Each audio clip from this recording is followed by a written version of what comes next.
अस्सलाम वालेकुम नाज़रीन, काशिफ अब्बासी के शो में मोहम्मद जुबैर ने आज इस बात का इतराफ कर दिया। मरियम नवाज रातों को जनरल आसिम मुनीर से मिलने के लिए जाती थी और वहां पर क्या मीटिंग्स होती थी और क्या कुछ होता रहा, वो सब कुछ एक्सपोज कर दिया। और काशिफ अब्बासी और मोहम्मद जुबैर ने मिलकर मियां जावेद लतीफ की दुर्गत भी बना डाली। आइए नाज़रीन वीडियो देखते हैं, फिर मज़ीद डिटेल में बात करते हैं। और फिर आज तक सहूलतकारी कौन कर रहा है? फिर मुझे ये बताएं कि क्या अली में गंडापुर छलावा है कि आता है, काम डालता है और निकल जाता है? आप मुझे ये बता दें कि एहतजाज पाकिस्तान के अंदर 77 सालों में आमरीत के खिलाफ भी होता रहा है, सिविलियन सेटअप के खिलाफ भी होता रहा है, मगर कभी किसी ने इस तरह की मनसूबाबंदी करके एहतजाज किए थे। और मैं जो कहता हूं कि इमरान खान इस जगह पे लेके आए हैं, वो 9-10 मई अगर ना करते तो मैं यकीन से काशिफ साहब आपको कह सकता हूं कि एस्टेब्लिशमेंट की पॉलिसी बदल चुकी थी, या वो इतने कमजोर हो चुके थे कि वो आइन कानून की बालादस्ती पर यकीन करना लाजम हो चुका था या उनकी मजबूरी बन चुकी थी। मगर जो 9-10 मई को कर दिया, उसकी वजह से उनको फिर से वो लाठी या लेकिन अगर आपने अगर इस वजह से जोर पे एक सेकंड यार, एक सेकंड भाई के काशिफ एक सेकंड, अगर 9 मई है, 10 मई है, नहीं सजाएं दे लोगों को जिन्होंने किया। बात कर लेने दें सर मेरी बात सुनिए, काशिफ आप इस बुनियाद पर आर्गुमेंट तो सुनिए सर, उसको जवाब देना। ये तो यार इस तरह नहीं, क्या कर एहतजाज की कॉल आती है और हम देखते हैं कि पाकिस्तान में क्या होता है। एहतजाज का ये हक नहीं दिया जाता मुखालिफ को। क्या हो गया मुस्लिम लीग नून को? क्यों यहां तक आ गए कि जहां पे बस दबा देना है? देखें काशिफ, आपने बड़ा अच्छा इंट्रो दिया है, मेरा ख्याल है ज्यादातर बातें तो कर ली हैं, लेकिन ये जो क्यों है और ये बावजूद इसके है, ये खौफ इसके बावजूद है कि आज अगर आप पाकिस्तान का पॉलिटिकल सिस्टम देखें तो फेडरल हुकूमत उनके पास है, पंजाब की हुकूमत उनके पास है, बलोचिस्तान की हुकूमत उनके पास है, सिंध की हुकूमत जो है वो आपके पॉलिटिकल अलाई जो सबसे बड़े हैं पीपल्स पार्टी उनकी है, पुलिस आपके नीचे है, इलेक्शन कमीशन आपके नीचे है। अब 26वीं अमेंडमेंट करके आपने सुपीरियर जुडिशरी को भी अपनी जेब में डाल दिया, FIA, CIA, नेम इट, सब आपके साथ है। एस्टैब्लिशमेंट आपको सपोर्ट करिए भरपूर अंदाज में, और फिर भी इतना खौफ और फिर भी इतना डर, तो समझ आने से कासिर है कि जी समझ तो आती है ना जुबैर साहब, अगर आपके ये सब आपके खिलाफ हों और लोग आपके साथ खड़े हों तो कोई खौफ नहीं होता। और यहां पे देखा जब आप लोग जलसे जुलूस किया करते थे 2018 में, 17 में, जुबैर साहब बिल्कुल बिल्कुल बिल्कुल डर खौफ नहीं था। मैं आपको बता रहा हूं कि 2018, 19, 20, 21 तमाम ये जो मैंने इंस्टीट्यूशंस बताए थे, तमाम जो हुकूमतें थी वो तमाम जो थी वो PTI के साथ थी या हमारे मुखालफों के पास थी, लेकिन एक भी लेवल पर कोई डर या खौफ नहीं था। क्या आपको रोका जाता था इस तरह कंटेनर्स लगाकर के साथ? जुबैर साहब कभी कंटेनर्स लगा के, फेंटा लगा के, आंसू गैस लगा, हाउ मेनी टाइम्स क्या आपको ये दबाया जाता था कि आपने एहतजाज नहीं करना? मेरा ख्याल है जावेद लतीफ साहब गवाह हैं कि मेरा ख्याल है सबसे ज्यादा जलसे जो है ना, सबसे ज्यादा अगर मरियम नवाज के साथ किसी ने किए तो मैंने किए। उसमें आजाद कश्मीर के भी सारे जलसे हैं, गिलगित बल्तिस्तान के, पंजाब के, KP, बलोचिस्तान, सिंध। आप कंटेनर की बात कर रहे हैं, मैं कह रहा हूं एक पुलिस वाला भी, not one, and this has to be noted Kashif, कभी भी एक पुलिस वाले ने नहीं रोका या रेंजर्स ने नहीं रोका या पैरामिलिट्री फोर्स ने नहीं रोका कि आप इस जगह जो जा रही हैं नहीं जा सकती, नॉट इवन वंस।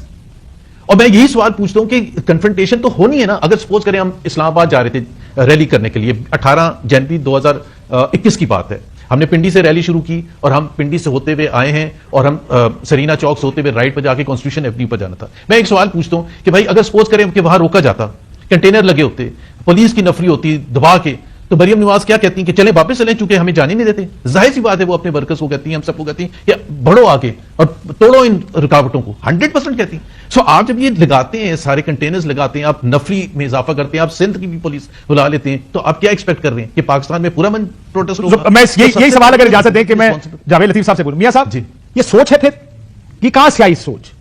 मैंने तो जमहूरी सोच सुनी थी, मैं तो जाती महफिलों में जब भी आप लोगों से बात की, बीबी से बात की, वो तो आइन होगा, रूल ऑफ लॉ होगा, वहां से यहां तक कैसे पहुंचे कि नहीं खत्म कर देंगे, ठोक देंगे, नहीं जाने देंगे, गोलियां चला देंगे, आंसू गैस चलेगी, कंटेनर लग जाएंगे, किसी को एहतजाज नहीं करने देंगे, ये फैसला हमने कर लिया। ये सोच यहां तक पहुंची कैसे है मियां साहब? शुक्रिया काशिफ अब्बासी साहब। असल में आपने अपने गुफ्तगू का आगाज इस तरह किया है कि बहुत से इशू छेड़े हैं, मतलब कहां से शुरू करें और कहां बात खत्म होगी, मगर मैं जो आप सवाल कर रहे हैं यहां से शुरू करता हूं। बात यह है कि जो आप फरमा रहे हैं कि बीबी साहबा मरियम बीबी जलसे जुलूस किया करती थी, मेरे भाई ज़ुबैर उमर साहब ने कहा कि उस वक्त सिंगल कांस्टेबल नहीं होता था। मेरा ख्याल ये कुछ शायद मुनासिब नहीं है। उसकी वजह यह है कि इमरान खान साहब जब खुद लीड किया करते थे 18 माह की हुकूमत में, या 2013 से जो जलसे जुलूस किया करते थे, वो भी जलसे जुलूस इसी तरह किया करते थे और रुकावटें हटाते हुए भी पहुंचते थे। अब इसी तरह मरियम नवाज शरीफ भी जब जलसे जुलूस करती थी तो उनके घर के सामने भी कंटेनर होते थे, मगर वो रुकावटें हटा के अपना सरगोदा, मंडी बहाउद्दीन या दीगर शहरों में पहुंचती थी। अब सवाल यह है कि ना इमरान लीड कर रहे हैं, और जहां लीड हो रहे हैं अली मीन गंडापुर जलसे जुलूस जो कर रहे हैं, तो आप देख रहे हैं कि वो रुकावटें हटा के पहुंचते हैं। अगर पंजाब में कोई निकलता नहीं है तो जाहिर है रुकावटें उसी तरह आपको नजर आएंगी। अब मैं इस डिटेल में जाए बगैर, लेकिन पंजाब में आप निकलने नहीं देते किसी को, आप ये भी तो माने ना, आपने ये फैसला किया 2 साल से आप ये कर रहे हैं। उस वक्त जब इमरान खान ने लॉन्ग मार्च कहा मई 2022 में, आपने तब से लोगों के घरों में घुस के तोड़फोड़ शुरू, आप नहीं निकलने दे रहे उनको, फिर कहते हैं वो निकलते नहीं। अच्छा, मेरी एक सेकंड, मैं काशिफ अब्बासी साहब आप से किसी बात पे इख्तलाफ नहीं करूंगा, मगर मेरी बात सुन लें। जी जी। मैं ये अर्ज करता हूँ, जिम्मेदारी से ये बात कह रहा हूँ मैं, क्योंकि पंजाब ऑलमोस्ट मैं ही अरेंज करता था जलसे जुलूसों को और अपना रैलियों को, तो मैं क्योंकि खुद अरेंज कर रहा होता था, टीम साथ थी, मैं जिम्मेदारी से ये आपको कहता हूँ कि हम लोग घरों से निकलना महाल था हमारे लिए। 2, 4, 5, 10 दिन पहले निकल जाते थे और फिर वो जलसे जुलूस अरेंज करते थे, ये हकीकत है। मगर मैं, जो आपने असल सवाल किया है ना कि क्या ये सोच अपोजिशन में बंदा होता है तो वो होती है आइन कानून की बालादस्ती, और जब इक़्तिदार में आता है तो वो सोच कंटेनर की बन जाती है। मैं कहता हूँ कि इंतज़ाम करने वाली मशीनरी वही होती है, वो इक़्तिदार में आप आ जाएं या कोई और इक़्तिदार में आ जाए, पॉलिसी साज वही होते हैं, आप इक़्तिदार में आ जाएं या कोई और आ जाए। मैं तो ये बात कहूँगा कि अगर मुझे ये बात थोड़ा टाइम दे के अगर करने की इजाज़त दें तो असल इशू पाकिस्तान का ये है, जो आपने खुद फरमाया कि जब आप सियालकोट का ज़िमनी इलेक्शन, डस्का का इलेक्शन ज़िमनी या दीगर ज़िमनी इलेक्शन करते थे, लड़ते थे, तो यही यूथ आपके साथ होती थी। बात यह है काशिफ अब्बासी साहब कि एक हकीकत है जो दुखी दिल से ये कहने लगा हूँ कि पाकिस्तान के जो अदारे हैं, रियासती अदारों से नौजवान का एतमाद उठ गया है, उसमें बैठे लोगों की जो पॉलिसियां हैं उससे खफा है।